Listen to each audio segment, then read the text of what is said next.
Quick update from the road here. Had a series of loss of control accidents, two of them in Louisiana, one a Cirrus and a separate incident, a Baron. An update on the Aztec crash in Montana and that VMCA rolled in South America. Let's check it out. Starting with the Cirrus crash here, happened on Tuesday, the 25th of October in Louisiana. November 4-2 Bravo Echo, 1 fatality. The aircraft was destroyed when it impacted trees on approach to land runway 36 at Ruston Regional Airport, Louisiana. So it looks to me like, according to the ADS-B data, he was attempting the straight-in approach to runway 36. There was weather at the time of the accident, ranging from overcast 6,000 feet, broken at 3,300, mist, 6 miles viz, down to 5 miles, light rain, mist, broken at 300 feet, overcast at 2,000 feet. Let's take a look at the ADS-B data, ADS-B exchange. So, see the aircraft is on the straight-in. Here's the runway. Here's the straight-in approach. He's attempting to fly. He's supposed to hit the final approach fix at 2,200 feet. He's got in his FMS selected altitude 2,000 feet.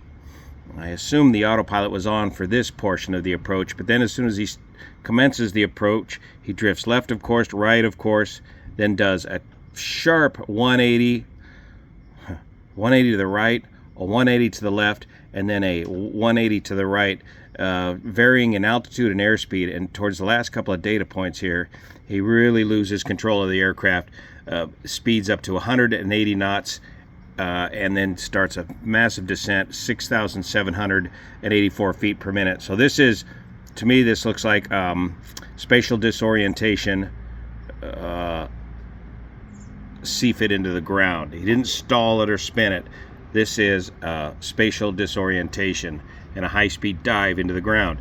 Now, when you're spatially disoriented like that, your mind is full. Your brain is full. There was preliminary indications that indicate that the parachute was outside of the aircraft, but was probably as a result of the crash. It's unlikely. We don't know if the pilot attempted to pull the parachute. This would be a very low altitude parachute pull in a screaming descent. He was probably fighting for his life with the control of the aircraft and never got the parachute pulled.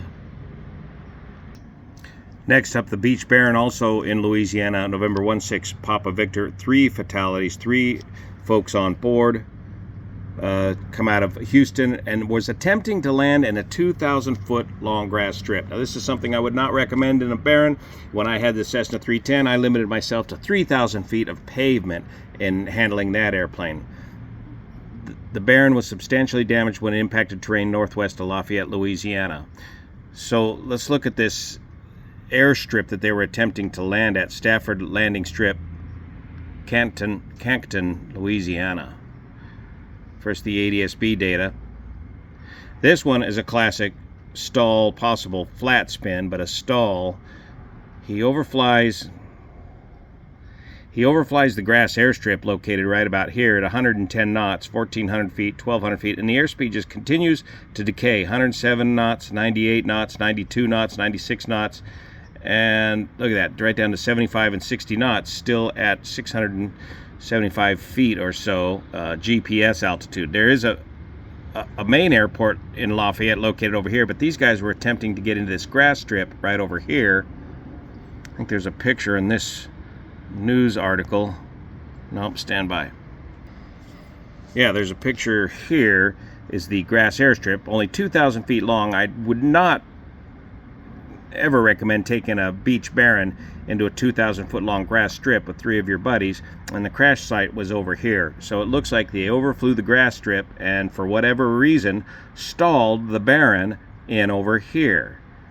I don't know if this was an attempted go-around or just a flyby, but this accident appears to be a classic stall, possible stall flat spin. By now, everybody's seen this video on social media, X here. Classic VMCA roll. This is a Piper Cheyenne down in, I believe, in South America. Rumor was that he was going to try to impress the crowd on this departure So he honks it off the ground well below VMCA, and then for whatever reason either stalls the left wing or has truly a VMCA roll where one engine is producing more power than the other. It could be something as simple as not having your hands on both throttles and the left throttle creeping back a little bit, or a slight loss of power in the left engine. But this is why you don't honk off the twin engine aircraft below VMCA for any reason.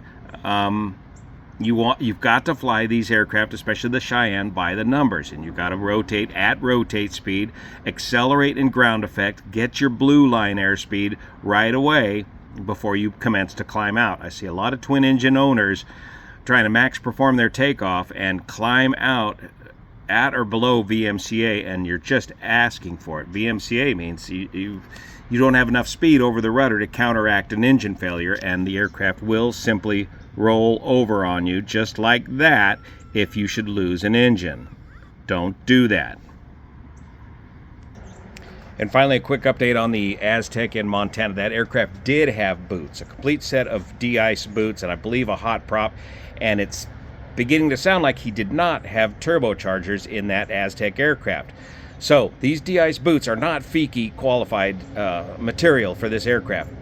The boots on an Aztec are only designed to get you out of icing. You are not meant to continue flight into icing conditions, and this pilot knew that, and he attempted to escape the icing conditions. But because he was over the terrain that he was, he left himself no way out.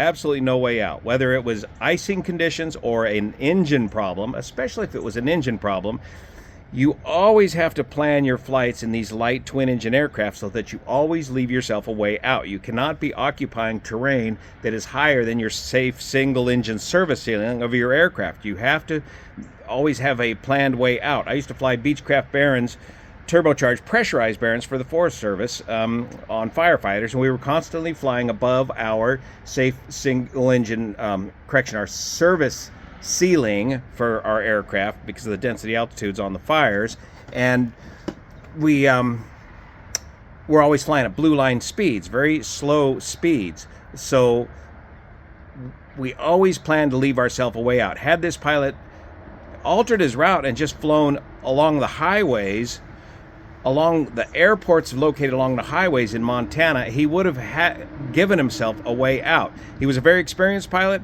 He's flown this route numerous times. In my opinion, he was a bold pilot. And you know what that gets you.